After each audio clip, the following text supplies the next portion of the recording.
2021년 11월 9일 화요일, 하나님 앞에 새롭게 시작하는 서광교회 새벽 묵상 말씀입니다.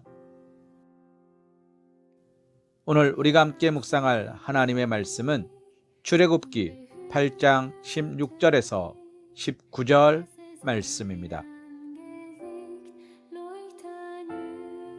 여호와께서 모세에게 이르시되 아론에게 명령하기를 네 지팡이를 들어 땅에 티끌을 치라 하라. 그것이 애굽 온 땅에서 이가 되리라. 그들이 그대로 행할세. 아론이 지팡이를 잡고 손을 들어 땅에 티끌을 치매 애굽 온 땅의 티끌이 다 이가 되어 사람과 가축에게 오르니 요술사들도 자기 요술로 그같이 행하여 이를 생기게 하려 하였으나 못하였고 이가 사람과 가축에게 생긴지라. 요술사가 바로에게 말하되 이는 하나님의 권능이니이다 하였으나 바로의 마음이 완악하게 되어 그들의 말을 듣지 아니하였으니 여호와의 말씀과 같더라. 아멘. 오늘 우리가 묵상하는 말씀은 하나님께서 애굽에 내리신 세 번째 재앙, 이 재앙을 기록하고 있습니다. 하나님께서는 두 번의 재앙에도 불구하고 마음이 강팍하여 하나님의 명령을 따르지 않는 바로에게 애굽 온 땅의 티끌이 이가 되어 사람과 생축에게 올라 고통을 당하게 하는 재앙을 내리셨습니다. 그러나 이번에도 마음이 강팍한 바로는 여전히 하나님의 말씀을 듣지 않았습니다. 그러나 우리가 함께 묵상하는 말씀의 가장 중요한 의의는 애굽의 술객들까지 하나님의 권능을 인정하게 되었다는 것입니다. 즉, 이스라엘 백성들뿐만 아니라 이방인들까지 전능하신 하나님을 알게 되는 계기가 이루어진 것입니다. 그러나 이후 성경 어디를 봐도 그 술객들이 하나님을 믿게 되었고 하나님의 백성이 되었다는 말씀은 없습니다. 사랑하는 성도님, 이것이 무엇을 말해줍니까? 애굽의 술객들은 하나님의 권능을 보고 알기는 하였으면서도 정작 권능의 하나님을 믿지 않았다는 것입니다. 그리고 그 결과 그들은 애굽이 멸망당할 때 함께 멸망할 수밖에 없었을 것입니다.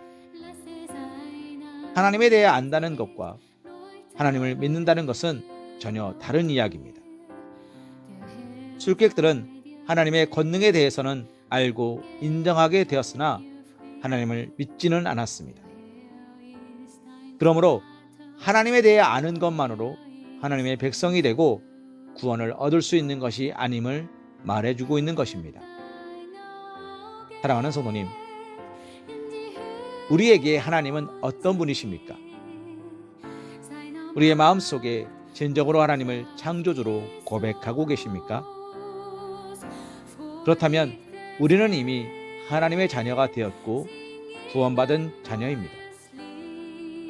그러나 아직도 진정으로 하나님을 우리의 창조주와 구원주로 고백하지 아니한다면, 믿지 아니한다면 아무리 하나님에 대해 많은 것을 알고 있고 교회를 다닌다 하더라도 아무런 소용이 없습니다.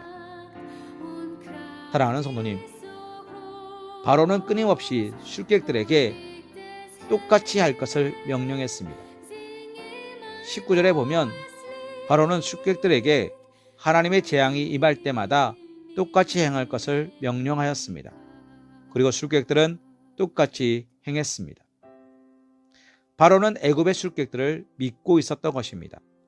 그러나 19절 말씀에 보면 술객들까지도 티끌이 변하여 온 애굽에 이가 생기고 사람과 생축에게 오른 것은 하나님의 권능이라고 이야기하지만 마음이 강팍한 바로는 그 말을 듣지 않았습니다. 이제는 술객들의 말조차 믿지 않게 된 것입니다. 무엇이 바로로 하여금 술객들의 말조차 믿지 않을 만큼 강팍하게 했을까요?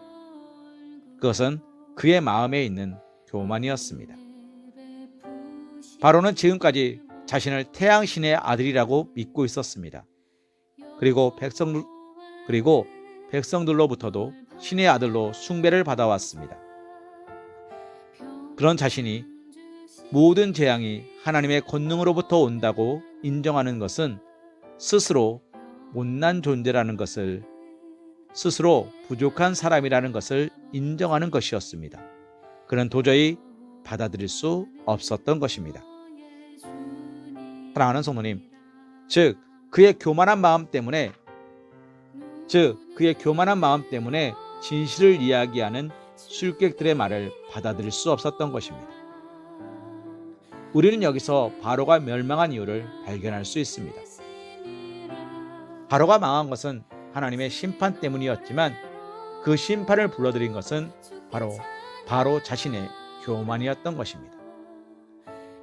교만이야말로 사람을 멸망과 심판으로 인도하는 결정적 원인이 되는 것입니다. 사랑하는 성도님, 그러므로 하나님의 말씀 앞에서 우리 속에 있는 교만을 다 내려놓기 원합니다. 크신 권능의 하나님을 인정하기 원합니다. 그리고 말씀에 겸손히 순종하기 원합니다.